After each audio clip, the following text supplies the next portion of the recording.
people, welcome and welcome back to my channel. My name is Tia and I'm the owner of Nail Dip Studio, an online nail boutique that specializes in dip shades that flatter women of color. If you're interested in purchasing any of the products, head over to my site, naildipstudio.com. So, Happy New Year. I hope everyone is having an amazing new year. So let's jump into this video. So in today's video, I'm going to be showing you how to fix ripples and also how to avoid flooding around the cuticle area. So I did not do a manicure. I just wanted to show you a quick video. So right here, I'm just going to apply step number 1. Now, I would suggest that you do a manicure for your overlay just so that your products can adhere better and properly. But this is just a tutorial and I wanted to show you how to, again, fix ripples and also not to flood your cuticle area. So as normal, as usual, I'm going to go ahead and start to build my apex. And I do that by creating a half a dip. What that does is it creates a break in the overlay, almost like a half a dip, but it's a step. And that step will allow your product to sort of raise sort of in that center area, which will create a sort of false curvature or a bridge, if you will. So I'm going to do that on pretty much all of my nails. I'm now going to go in just shy of the cuticle edge and start to apply the adhesive. Step number 2, and I'm going to just go straight into the product very aggressively and wiggle my finger around. And I find that some people do this, and this definitely will create flooding on the sidewalls and also ripples along the overlay application. And so I'm just showing you, I think I'm going to show you like 3 different ways of sort of creating ripples and how to fix them. So right here, you can see that I flooded my the free edge and the side walls, and there's some gathering there of the product where the adhesive sort of moved around. On the next finger, my ring finger, I'm going to show you, again, applying just shy of the cuticle edge, my adhesive. That's step number 2. And what I'm going to do in this particular illustration or demonstration rather is I'm going to insert my finger into the powder, but what I'm going to do is I'm going to wiggle the finger around. And that happens sometimes. You may just you may wiggle your finger in the powder, and that will definitely most certainly cause rippling. Also, if you apply too much adhesive, that will also affect and cause waves of rippling in your nail product. And so you don't want to do that. And there's several ways to fix this, but I want to show you just in the first method, the dry method. And so this would be, if you've already applied your nails, your powder, and the powder has pretty much cured, right? So let's just say a minute after you have actually dipped your finger in, you now have to file that product down in order to get a smooth surface. Do not proceed with your second layer. File that down. And what I'm using is my nail file on the 180 side. So the higher the number, the softer the grit. And you want to use that and sort of just smooth out any areas that you may have while it's still somewhat wet. And that will allow you to sort of remove any excess product and powder that you have that you do not want. That will most definitely impact the way that your product lays and the smoothness of your product. And so as you can see here, I'm sort of tapping and filing. And I like to do it like that because this allows me to remove more product from that product buildup. It allows me to move more of that buildup off of my nails so that I can just smooth out that surface. And so I'm just patting and sort of filing down in a downward motion. And make sure you also too, if you notice you have some flooding around the side walls, that you clean that up in this stage, because this is an opportunity to basically shape the surface, smooth everything out before you proceed on to your second color dip.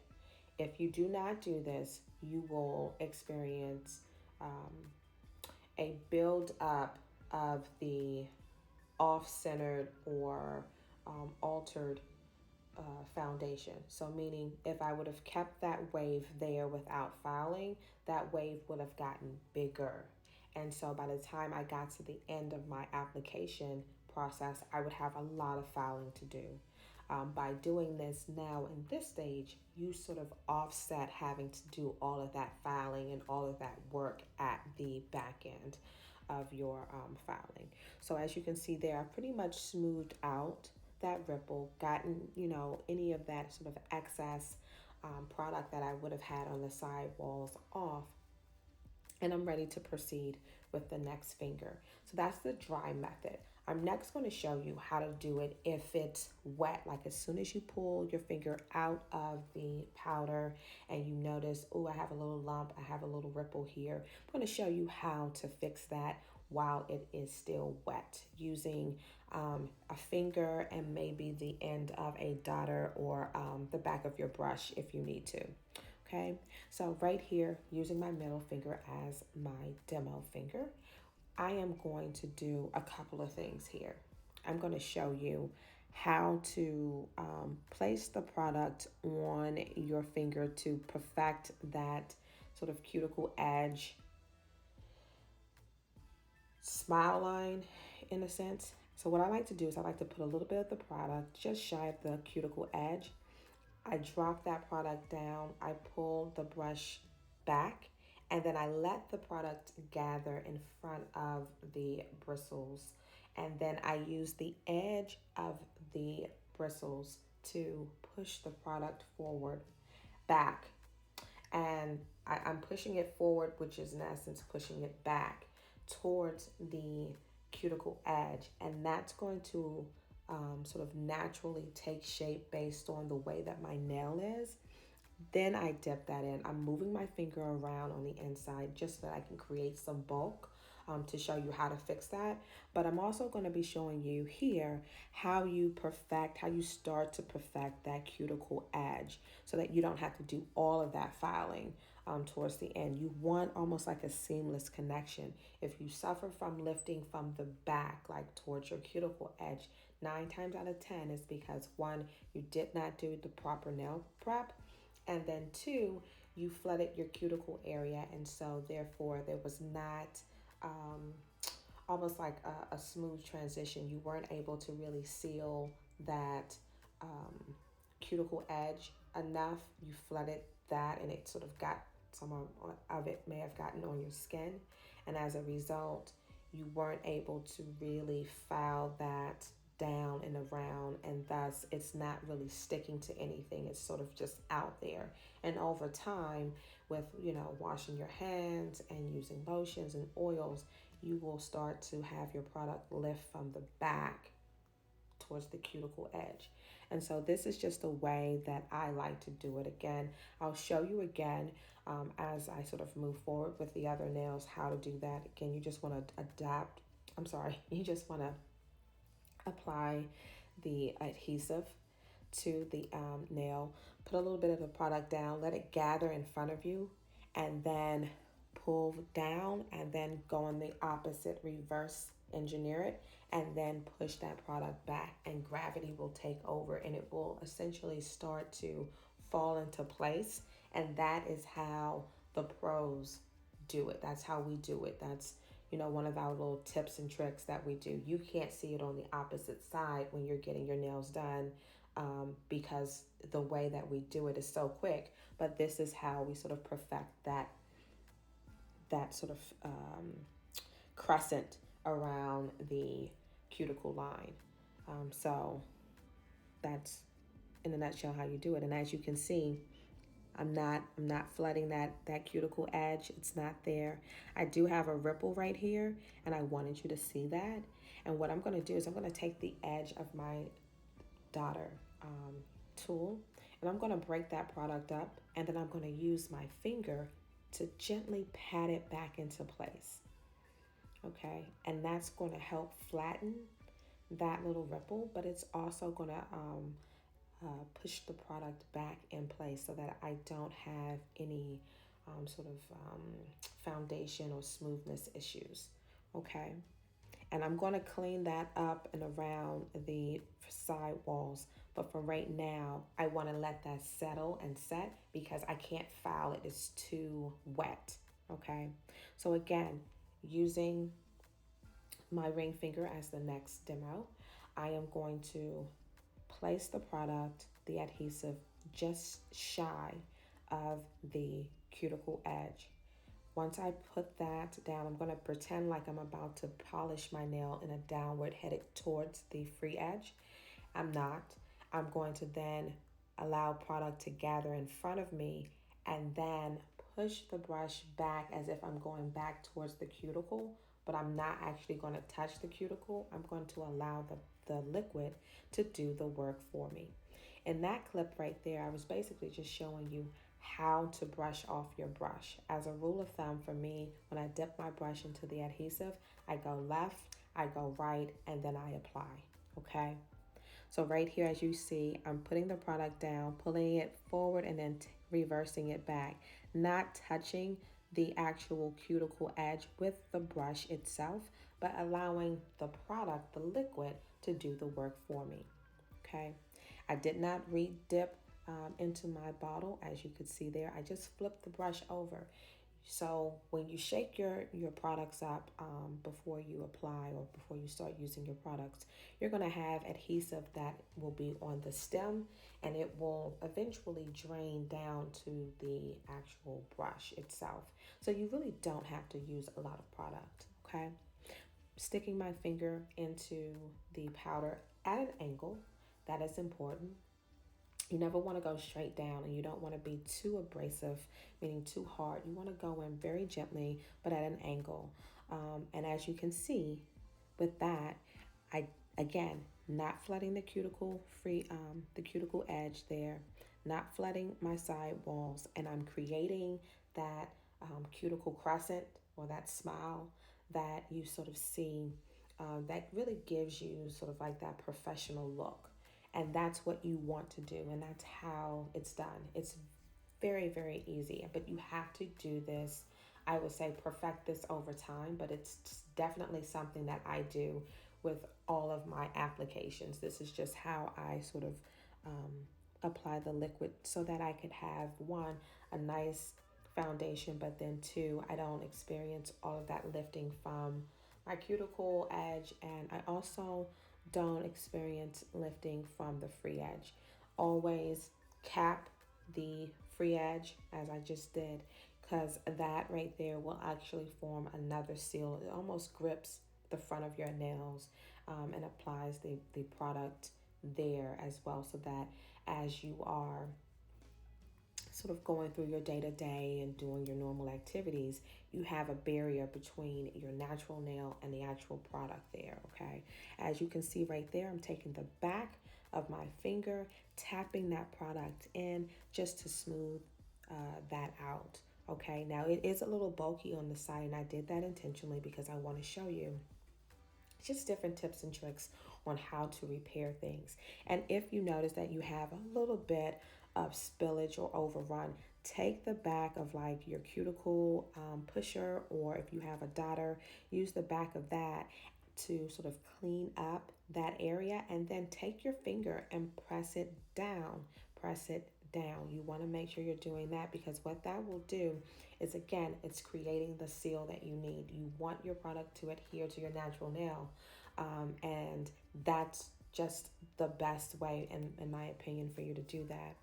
Now I'm going to go in with my final layer, and I'm going to apply my clear. And it's important that you fix any blemishes that you may have before you apply your clear, because you cannot foul the actual color under once you've encapsulated it with the clear. So it's going to be hard to do that. So I like to fix all of my mistakes before I encapsulate it with the clear.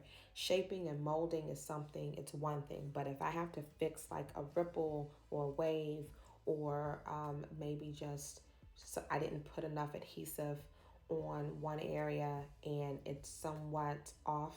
I need to fix that before I actually put my clear on. And these are just some tips, as I stated, that I think will help you and especially take your dipping game to the next level if that's what you're attempting to do. Because I think once you perfect that, you will be able to actually have a different outcome. And if you want me to start doing like maybe weekly sip and dip type of tutorials over on Instagram, let me know in the comment section and I can start to do that. Make sure you follow me on Instagram, and we can do that. We can do that once a week. But right here, what I'm showing you is with all of the prep work that we did prior to, that's going to speed up our sort of molding and shaping time, because we don't have a lot to do, right? We have to make sure we're shaping our nails based on the shape, our desired shape.